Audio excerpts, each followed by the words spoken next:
السلام علیکم ورحمۃ اللہ وبرکاتہ۔ ڈیئر ویورز، امید ہے آپ لوگ سب خیریت سے ہوں گے۔ اللہ پاک آپ سب کو، ہم سب کو اپنی حفظ و امان میں رکھے، اپنی رحمت کے سائے میں رکھے۔ ایک طویل عرصے کے بعد دوبارہ حاضری ہوئی ہے۔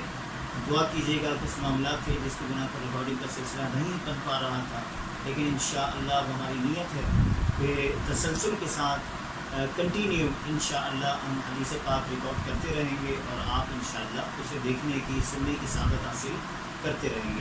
اگر آپ ہمارے چینل پر رہے ہیں تو چینل کو سبسکرائب کر لیجیے، ویڈیو کو لائک اور شیئر بھی کیجیے گا، کمنٹس بھی کیجیے گا۔ بلا تاخیر ہم بڑھتے ہیں حدیث پاک کی جانب۔ الحمدللہ ہمارے چینل پر بخاری شریف سے درس حدیث کا سلسلہ ہوتا ہے۔ آج جو حدیث پاک ہم سنیں گے، اسے حضرت امام بخاری رحمۃ اللہ تعالیٰ علیہ نے بخاری شریف کی کتاب المناقب میں حضرت واصلہ بن اسقا رضی اللہ تعالیٰ عنہ سے روایت کیا ہے۔ آپ فرماتے ہیں قال رسول اللہ صلی اللہ علیہ وسلم، اللہ کے رسول صلی اللہ علیہ وآلہ وسلم نے ارشاد فرمایا، ان من اعظم الفراء ان يرتحي الرجل الى غیر ابیہ۔ فرمایا نبی پاک علیہ السلام نے کہ اپنے باپ کے علاوہ کسی اور کی طرف اپنے آپ کو منسوب کرنا یہ بڑے جھوٹوں میں سے ایک جھوٹ ہے۔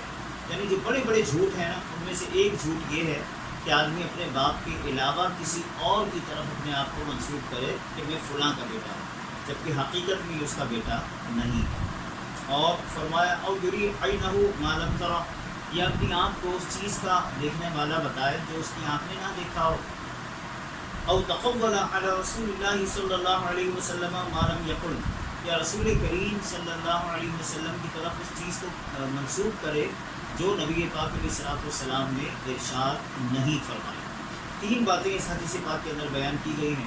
سب سے پہلی چیز کہ اپنی بلدیت، اپنا نسب تبدیل کرنا اور اپنے آپ کو کسی اور کی طرف منسوب کرنا یہ ایک بڑا جھوٹ ہے۔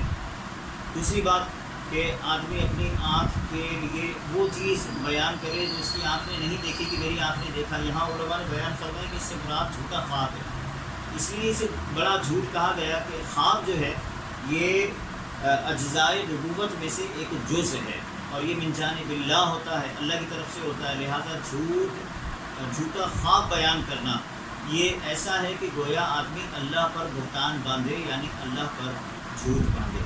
تو اس سے بھی ہمیں بچنا ہے۔ اور جو آخری چیز ہے کہ نبی پاک علیہ السلام کی طرف وہ بات منسوب کریں جو آقا کریم علیہ السلام نے ارشاد نہیں فرمائی۔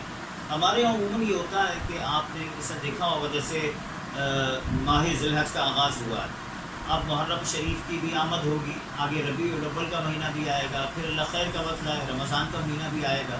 تو مختلف مہینوں پر مختلف لوگ اس طرح کے میسیجز سوشل میڈیا پر وائرل کرتے ہیں کہ رمضان کا چاند نظر آ گیا، حدیث میں ہے کہ جس نے سب سے پہلے رمضان کے مہینے کی مبارکباد دی اس کے لیے جنت واجب ہو جاتی ہے۔ اب یہ تو کسی حدیث میں نہیں ہے۔